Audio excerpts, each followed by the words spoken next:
여러분 안녕하십니까? 경제 현장 오늘입니다. 우리나라 합계 출산율은 0.78명, 한 명이 채 되지 않습니다. 반면에 고령 인구는 급증하면서 앞으로 연금 받을 인구도 늘고 있습니다. 하지만 국민연금에만 내 노후를 맡기기엔 불안하기만 하죠. 그래서 많은 전문가들이 연금제도 개혁은 필수라고 입을 모으는데요. 그렇다면 이 저출생, 고령화 문제를 극복할 수 있는 지속 가능한 연금 제도를 구축하려면 어떤 노력이 필요할까요? 2023 대한민국 하반기 경제 전망. 오늘은 한국보건사회연구원 윤성명 연구위원 모시고 연금 개혁에 대한 이야기 좀 나눠보도록 하겠습니다. 위원님 어서 오세요. 네, 안녕하세요. 안녕하세요. 자, 하반기 전망 들어가기 전에 우선 상반기를 좀 먼저 정리를 해보겠습니다. 윤석열 대통령이 3대 개혁을 강조를 했었는데요. 상반기 중에 연금 개혁 얼마나 이루어졌다고 보세요?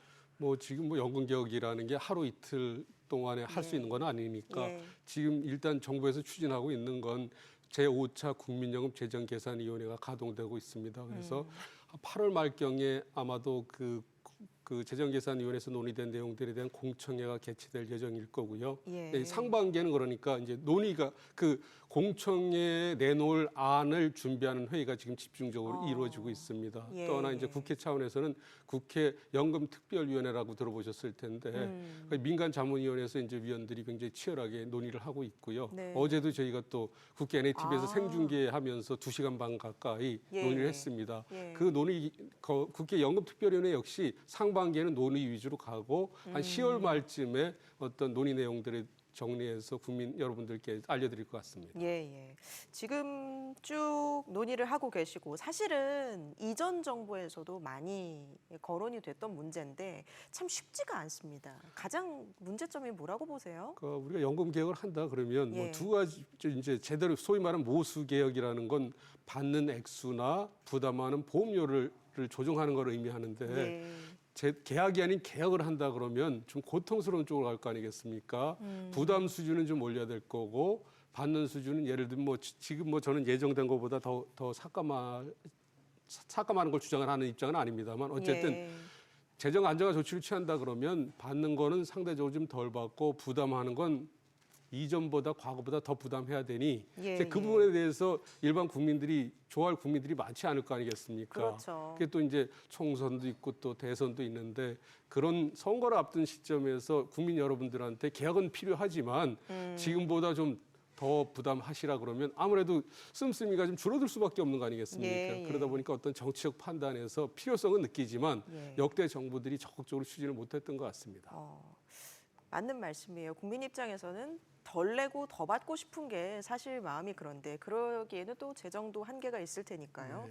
이번 연금 개혁에 있어서 이전과는 다른 혹시 조금 더 특별한 점이라도 있습니까? 지금 이제 우리가 이건 정파성을 띄우면 안 될 것 같아요. 연금 예. 논의에서는. 근데 이제 좀 약간 좀 답답한 일이 2007년에 우리가 연금 개혁을 어렵게 했습니다. 그 이후부터 지금 15년, 16년이 지금 지나가고 있지 않습니까? 국민연금은 손을 전혀 못 댔고요. 상대적으로 이제 기초연금 제도가 처음에 이제 2007년 법 개정으로 기초노령연금이 도입됐고 본격적인 기초연금은 2013년 7월부터 이제 지급이 시작이 됐는데 국민연금 개혁을 못하면서 상대적으로 미래세대 부담이 많이 늘어날 기초연금만 굉장히 많이 늘어났어요.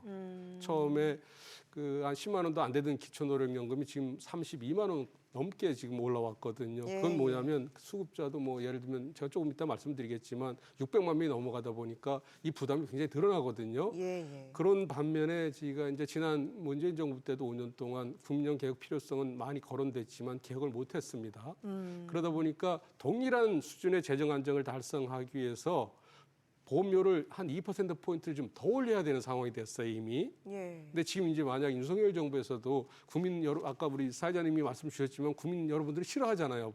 보험료 부담 더하는 거. 그래서 그런 부분들을 어떤 좌고우면하면서 지금 5년을 그냥 보낸다 그러면 이번에는 저출산 문제가 이전 정부보다 더 나빠졌어요. 서울 지역은 합계 출산율이 0.5로 떨어졌고 전체적인 우리 TFR 합계 출생률 같은 경우는 0.7%로 떨어져 있거든요. 그래서 이 상황에서도 우리가 앞으로 5년 동안 연금 개혁을 못한다 그러면 그 문재인 정부 때는 2%포인트를 추가 보험료를 부담해야 될 요인들이 이번에는 한 3%포인트 정도까지 더 높아질 것 같아요. 이게 의미하는 바는 뭐냐면 우리가 윤석열 정부에서마저도 연금 개혁을 못한다 그러면 문재인 정부 5년을 포함해서 10년 동안에 동일한 수준의 재정 안정을 달성하기 위해서 원래 인상해야 될 보험료 수준에다 5%포인트를 더 올려야 된다는 얘기입니다. 그럼 굉장히 절박한 얘기거든요. 그래서 예. 이 부분에 대해서는 굉장히 이제 국민들하고 대하기가 쉽지는 않습니다만 그러게요. 뭐 전문가나 또 정치권 또 언론에서 좀 진솔하게 우리가 처한 상황에 대해서 좀 사회적 대화를 잘 해나갈 필요가 있을 것 같습니다. 예, 예. 연금을 개혁하는 그 논의 과정에서 기초연금과 또 이 국민연금의 이 역할을 좀 재정립을 해야 된다고 생각하고 계신 건가요? 네, 그렇습니다. 지금 어제도 저희 국회 연금특별위원회에서 이게 주제였었거든요. 예. 지금 기초연금이 뭐냐면 30만 원, 3천만 원을 지급해요. 근데 부부 기준으로는 이 2배에서 20%를 감액하거든요. 그럼 이게 55만 원 정도 수준까지 올라갑니다. 그런데 오늘 뭐 지금 언론에 보도돼서 뭐 인터넷을 아주 도배를 한 내용이 있는데 국민연금연구원의 최혁근 박사가 국민연금 평균 가입자, 국민연금 가입한 사람들 중에서 평균 소득자 한 예. 285만 원 수준인가요? 예, 예. 이 사람이 10년을 국민연금 가입했을 때 받을 수 있는 연금액이 한 38만 5천 원 수준이다. 뭐 이런 예. 보고서가 나왔어요. 35만 7천 원이라고 35만, 하네요. 35만 7천. 36만 원이 채 안 네네, 됩니다. 네. 예. 그러다 보니까 지금 제가 말씀드렸지만 지금 기초연금이 32만 한 3천 원 정도고 부부 기준은 제가 아까 55만 원 정도 넘어갈 거라 그 정도가 될 예. 거라 그랬지 않습니까? 그런데 지금 정치권에서는 지난 대선 과정에서 여당 야당 합쳐 모두 기초연금을 40만 원까지 올리겠다는 어떤 공약들이 있습니다. 내년에 우리가 또 총선이 있지 않습니까? 그렇죠. 만약에 기초연금을 40만 원까지 올린다 그러면 부부 기준은 80만 원에서 20만 원을 감액해도 64만 원을 받거든요. 그러면 국민연금 가입한 사람들 중에서 평균 소득자가 10년 가입한 연금액보다 훨씬 많은 액수를 받게 되니 예. 누가 국민연금에 가입하겠냐 이런 문제가 이제 나오는 거죠. 예, 예. 그런 측면에서는 참고로 기초연금은 대한민국 국민으로 태어난 그 65세 이상 된 어르신 노인분들에 대해서 국가가 세금으로 그 소득 상위 30%를 제한 70%에서 무조건 연금을 지급하는 제도입니다. 세금으로 충당되는 제도다 보니까 우리가 고령 사회로 넘어가면서는 후세대, 젊은 세대 부담이 굉장히 늘어난다는 거죠. 예, 예. 그리고 상대적으로 급여 수준이 국민연금에서 많아지니까 또 국민연금에 성실 가입할 유인도 떨어지다 보니 이 국민연금과 기초연금의 어떤 재구조화 논의는 아주 굉장히 불가피한 측면이 있고요. 예, 예. 만약에 이걸 그냥 지금 30만 원으로 그대로 유지한다 그래도 네. 2070년 가면 GDP 대비 한 2.7%가 되고요. 어마어마한 액수입니다. 노인인구가 워낙 빨리 늘어나니까. 그다음에 이제 이걸 뭐 월 40만 원 올린다 그러면 GDP 대비 3%가 넘어가요. 네, 네. 그러니까 지금도 이미 22조가 연간 예산이 넘어가는데 거기에 10배 이상 넘어가는 그 예. 부담이 발생한다는 거죠. 그런 측면에서는 어떤 국민연금의 성실 가입 유인이 떨어지는 측면도 있지만 젊은 세대, 미래 세대의 어떤 부담 가능성 측면에서 이건 국민연금과 기초연금 반드시 재구조화할 수밖에 없다. 저는 예. 이렇게 판단하고 있습니다. 근데 말씀하신 것처럼 그 선거를 의식해서 40만 원 이상 받을 수 있게 하겠다. 네. 공약은 할 수 있을 텐데 이게 실현 가능성은 있습니까? 좀 굉장히 좀 유감스럽게도 예. 지금 국회에 제출된 법안은 지금은 소득이 높은 상대적으로 65세 이상 노인들의 30% 상위 30%는 지급을 안 하거든요. 지금 국회에 제출된 법안은 그분들까지 포함해서 40만 원 주겠다는 법안들이 나가 있습니다. 그래서 이 부분에 대해서는 우리 사회에서 좀 냉정한 평가가 필요할 것 같고요. 예. 언론에서도 많이 공론화를 해서 우리 사회가 진정 어떤 쪽으로 접근하는 게 대한민국 OECD 회원국 중에서 제일 높다는 노인 빈곤율도 많이 떨어뜨리면서 또 지속 가능한 제도로 발전시킬 수 있을 건지에 대해서 예. 좀 체계적으로 고민을 해볼 필요가 있을 것 같습니다. 일각에서는 이 기초연금을 두고 이 제도를 유지하기 어렵다라는 분석도 나오거든요. 네, 그 네. 이유는 뭔가요? 제가 좀 전에도 말씀드렸지만 지금의 우리 기초연금은 묻지도 않고 따지도 않고 65세 이상 어르신들의 70%는 무조건 지급하는 제도입니다. 근데 예전에 지금 65세 어르신 중에서도 75세, 80세 넘어가신 분들은 자식들 뒷바라지하고 상대적으로 우리가 경제적으로 좋지 않은 시기에 사시다 보니 노후 준비를 별로 못 하셨거든요. 예. 그분 세대들은 충분히 이게 의미가 있을 수가 있습니다만 이제 배움 세대로 대변된 1차 배움 세대로 대변되는 55년부터 63년에 태어난 분들이 한 700만 명에서 720만 명 되는데 이게 뭐 우리가 알고 있는 북유럽 복지국가들인 뭐 핀란드, 노르웨이, 덴마크 이런 나라보다 전체 인구보다 더 많아요. 예. 우리 1차 배움 세대들이. 그런데 이 1차 배분 세대들은 예전 노인 세대와 달리 젊은 층에 비해서도 자산이나 소득이 꽤 많은 분들이 꽤 있거든요. 그럼에도 불구하고 예전처럼 무조건 65세로 진입하는 노인분들에 대해서 70%를 기초연금으로 지급한다는 건 젊은 층 차원에서도 좀 문제가 있어 보이고 예, 하나 참고로 예. 말씀드리면 예.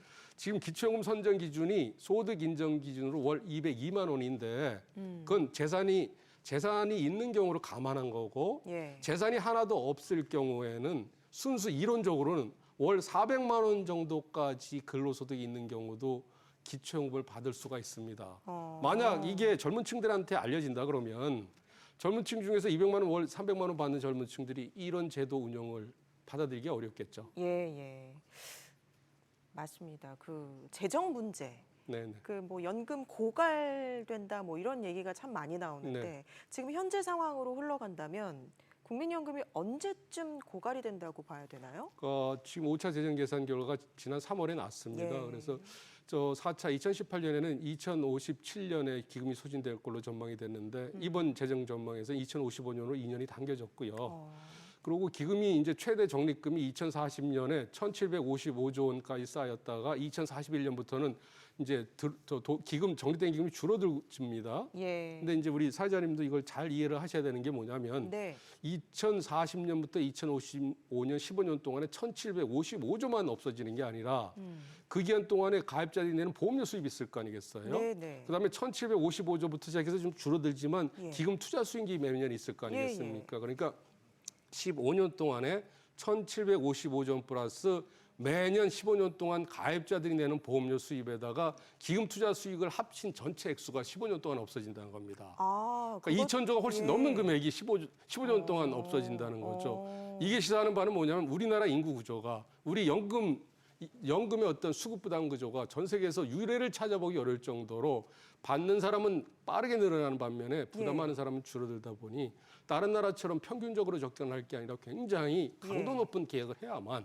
우리 제도를 유지할 수 있다. 이런 부분에 대해서도 우리 사회가 좀 공감대를 형성할 필요가 있습니다. 고갈이 됐다라는 그 의미가 그럼 그동안 제가 열심히 국민연금을 냈어요. 그런데 돌려받지 못하는 상황이 실제 될 수 있다. 그걸 얘기하는 걸까요? 2055년 되면 기금이 소진된다는 건 예. 지급할 돈이 쌓아놓은 건 없다는 뜻입니다. 이제 그럴 때 이제 보통 연금제도 운영하는 방식이 부가 방식이라고 당해년도 필요한 연금 지출을 가입자들이 내는 보험료하고 부족한 부분은 정부가 세금 등등을 통해서 지급하는 겁니다. 예. 근데 중요한 건 뭐냐면 우리가 2055년에 기금이 소진된 이후에 지금 우리 참고로 국민연금 보험료가 9%를 부담하고 있거든요. 기금이 다 소진된 이후에 우리가 당장 부담해야 될 보험료가 한 25% 수준으로 올라가고 예. 2070년에 그 보험료가 한 35%까지 올라간다는 데 있는 거죠. 지금 우리나라가 지난 25년 동안 보험료를 9%에서 1%포인트도 못 올렸어요. 근데 우리가 제대로 재정 안정화 조치를 취하지 않고 또 보험료를 몇 %포인트 안 올려놓는다 그러면 기금이 소진된 이후에는 그 세금도 어쨌든 젊은 세대가 주로 부담해야 될 거 아니겠습니까? 후세대가. 예. 그 부담을 하면서 연금을 지급하려면 연금은 지급을 하겠지만 할 수 있겠지만 그 사회에서 그 연금 재정을 부담해야 될 세대들은 엄청나게 고통스럽겠죠. 그러다 보니까 사회적 갈등이 굉장히 커질 거고 그런 사회적 갈등을 사전에 예방하기 위해서 우리가 빨리 연금 개혁을 해서 좀 세대 간에 상생하고 좀 공평함을 기할 수 있도록 하자. 이런 취지에서 이 부분을 보면 될 것 같습니다. 예, 예. 지급하느냐 못 지급하느냐는 예. 두 번째 문제고요. 그런데 우리나라 그 연금 규모를 이제 다른 주요국들과 비교를 해보면 1,000조 원으로 세계 2위 수준이라고 들었거든요. 예. 그런데도 지금 이렇게 고갈을 걱정하고 해야 되는 것이 무엇이 문제일까요? 예를 들면 예. 지금 우리는 출산율이 지금 굉장히 지금 떨어지고 있으니까 예. 우리 예를 들면 지금 작년에 합계 출산율 0.78이 의미하는 바는 뭐냐면 한 해 24만 명 정도가 태어났다는 겁니다. 근데 이 24만 명 태어난 세대들이 한 해 70만 명, 100만 명 태어난 세대를 부양을 해야 돼요. 그러니까 자기들이 한 4배를 부양해야 되는 어떤 인구 구조가 악화되는 예. 부분이 있다는 거죠. 그런데 다른 나라는 우리에 비해서 출산율이 굉장히 좋습니다. 스웨덴이 이런 나라는 1.5가 넘고 1.8이 되거든요. 그 인구 구조가 보험료를 내는 사람이 우리처럼 현격하게 안 줄어들고 거기는 이미 인구 고령화 정도가 상당히 진행돼 있다 보니까 우리처럼 연금의 수급 부담 구조가 크게 악화되지 않는다는 측면이죠.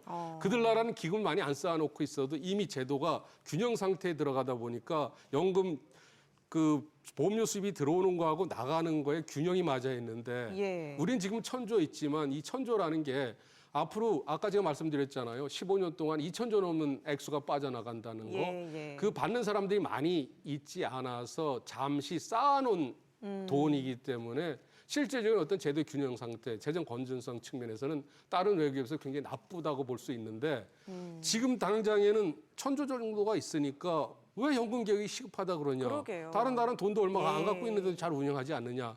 이제 그런 측면에서 국민들을 설득하는 게 좀 어려운 부분이 있는 것 다른 같습니다. 어느 나라보다 저출생 고령화가 네. 급속도로 진행되고 네. 있다는 그 부분이 문제군요. 그래서 2027년이 되면은 급여액보다 이제 보험료 수입액을 이제 급여액이 앞지르게 된다. 이런 네. 조사 결과가 네. 나왔는데 어떻게 보세요? 이것도 이제 굉장히 충격적인 건데 예. 지금 중기 재정 추계 결과에서 이제 2027년에 보험료 수입액보다 지출액이 더 빨라진다는 건데 이제 몇 가지 요인이 있는 것 같습니다. 예. 올해 이제 뭐 기초연금도 연금액이 이제 공적연금은 연금액이 한번 결정이 되면 그게 물가 상승률에 연동이 되거든요. 그래서 연금액이 5.1%가 늘어났어요. 참고로 국민연금 같은 경우는 월 200만 원 받는 국민연금 가입자 수급자가 그 급여 연동을 그러니까 인플레이션을 반영하면서 올 1월 달에 한 달 사이에 3배가 늘어났어요. 그렇게 이제 수급자가 빨리 늘어나고 또 수급자들한테 지급하는 연금액이 지난 작년 같은 경우에 그 인플레이션이 심하니까 그걸 반영해서 연금액을 더 지급하다 보니 반면에 작년 같은 경우는 그 글로벌 어떤 주식시장이 좋지 않아서 연금 예. 투자 수익이 별로 안 좋았지 않습니까? 그런 것들이 이제 합쳐지다 보니까 예상보다 많이 당겨진 거고 이게 시사하는 바는 뭐냐면 우리가 연금 뭐 재정 안정 조치를 좀 빨리 좀 서둘러야 된다. 이런 시사점을 얻을 수 있겠습니다. 예. 앞서서도 말씀을 드렸습니다만 국민들 입장에서는 덜 내고 더 받는 게 사실 좋잖아요. 네. 그래서 이런 얘기도 나옵니다. 좀 운용을 잘해서 해결해보는 방법은 없겠냐. 이런 지적은 어떻게 보세요? 네, 이 부분이 이제 지금 이제 보험료 올리는 걸 국민 여러분들이 너무 예. 안 좋아하시니까 이런 부분에 고민을 좀 재정예산위원회에서 많이 하고 있는데 저는 이 부분에 대해서는 좀 상당히 유보적인 입장입니다. 뭐냐면 이제 참고로 이제 제가 그동안에도 우리 국민연금 기금운용본부에서 운용을 좀 잘했어요. 문제는 작년에 한 79조 원, 80조 손실을 봤는데 어마어마한 액수죠. 예. 그런데 그 전에 그 작년에 손해보기 이전까지는 국민연금에서 한 300조 가량의 수입이 있었습니다. 기금 투자 수익이 있었어요. 기금운용본부에서는 지금 굉장히 억울해합니다.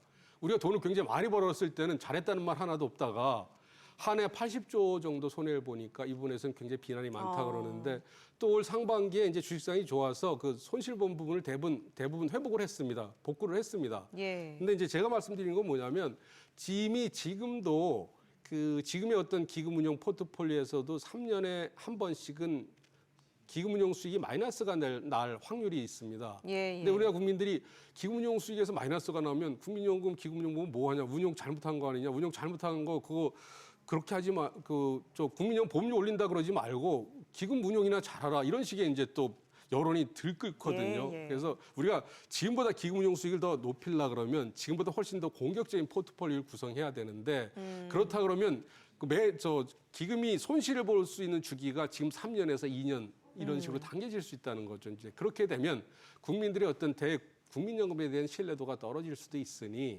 우리가 기금 포트폴리오 구성하는데 상대적으로 약간은 보수적인 관점도 유지해야 된다.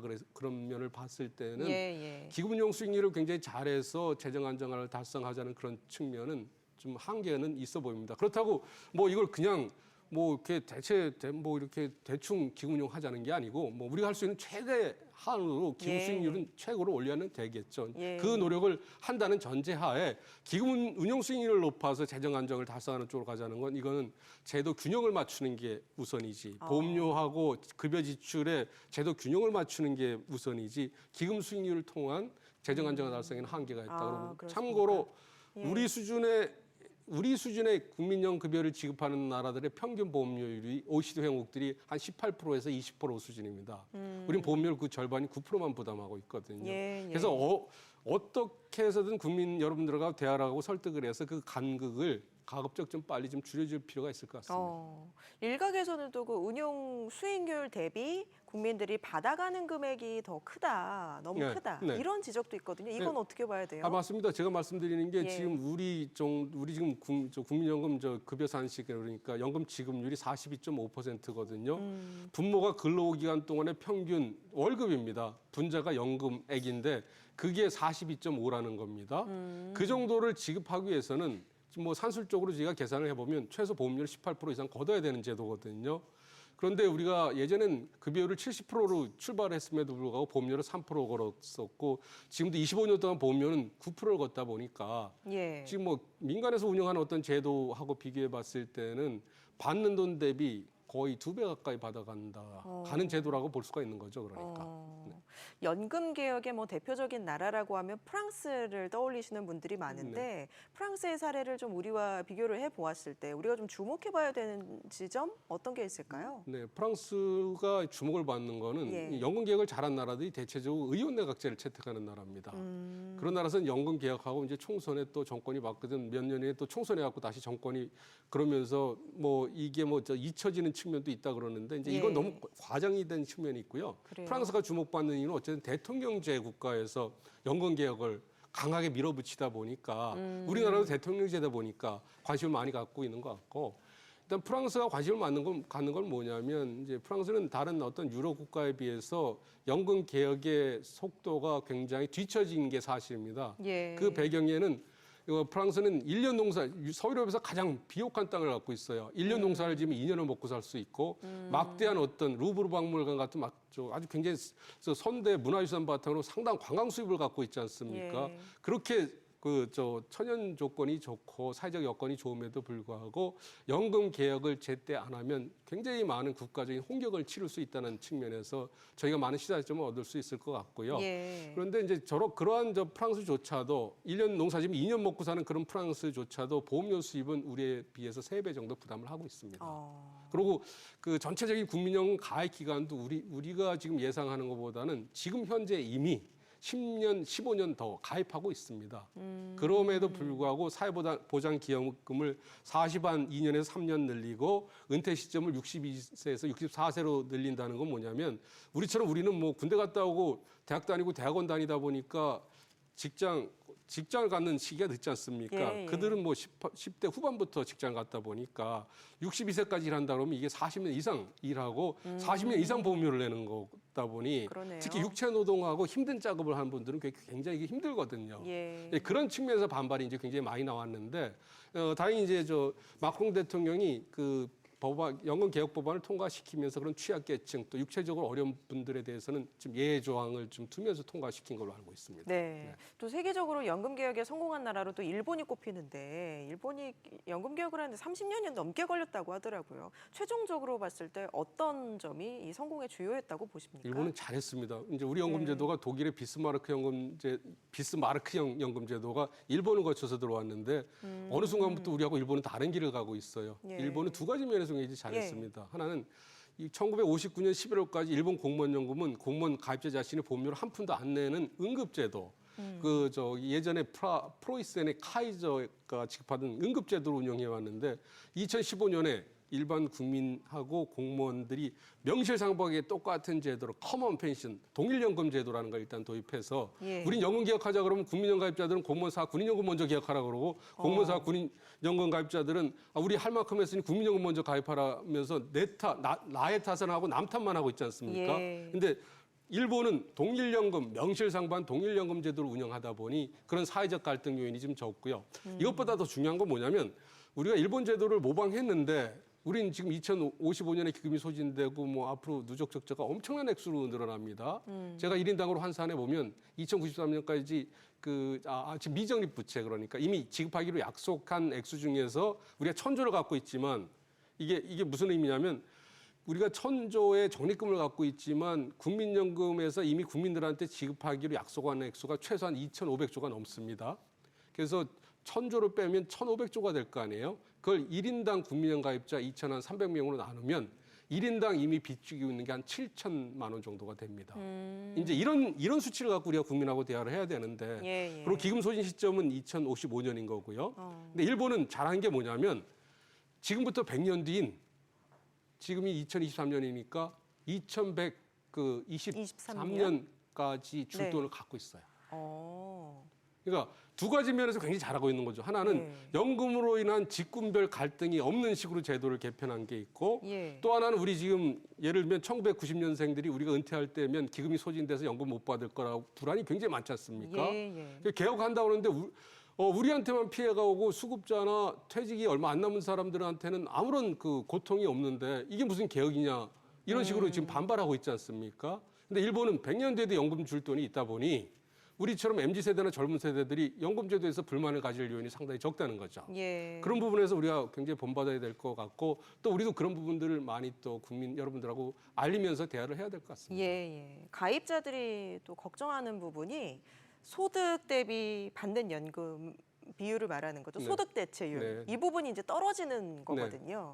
이걸 좀 최소화할 수 있는 그런 묘안은 없을까요? 이 부분이 이제 굉장히 우리가 사회적으로 갈등 겪어오고 있는 요인입니다. 지난 문재인 정부 때도 국민연금 소득 대체율이 이제 2028년에 그 비율이 40% 떨어지는데 이건 40년을 가입해 받을 수 있는 연금액이니 이건 이론적인 거다. 그런데 오늘 최혁근 박사 발표에도 나왔지만 70년쯤에 가서도 2060년인가요? 수급자의 평균 가입 기간이 24.9년, 한 25%밖에 안 된다는 거예요. 실질 소득 대체율이. 요 정도 갖고 뭘 먹고 사냐 그러면서 이제 불만들이 나오는데 여기서 중요한 포인트는 제가 오늘 방송에서 이제 기여할 수 있는 부분은 뭐냐면 평균의 함정이라는 겁니다. 평균의 함정이요. 평균적인 가입 기간은 한 25년에 불과할 수 있고 소득 대체율이 25%에 불과할 수 있지만 저희가 국민연금 DB 데이터베이스를 갖고 분석해 보면 1970년에 출생한 출생자를 기준으로 보면 소득이 제일 낮은 1분위부터 소득이 제일 높은 10분위를 이렇게 국민연금 예상 가입 기간을 구분해 보면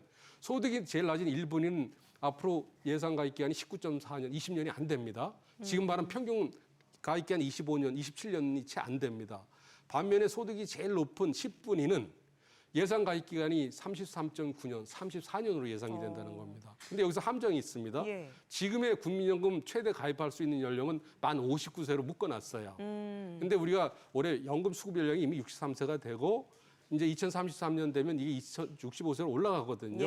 그러면 우리가 10년, 20년 내에는 아무리 못해도 연금 납입 연령이 64세까지 늘어날 수가 있습니다. 노동시장 개혁을 통해서. 그래서 5년을 더 추가한다 그러면 소득 10분위는 39년, 40년에 근접할 수 있다는 겁니다. 그러니까 이 부분도 우리가 너무 평균적으로 노인 빈곤율도 마찬가지지만 너무 평균적으로 접근하다 보니까 맞춤형 대책은 하지 못하면서 괜히 정치적 쟁점만 크게 한다는 거죠. 그런 측면에서 평균적인 접근이 아니라 개별적인 어떤 가입자들의 입장을 고려하면 이 부분 충분히 해결할 수 있는 거고 또 하나 중요한 건 뭐냐면 소득이 높은 중간 이상 가입자들은 퇴직연금에 또 가입하고 있어요.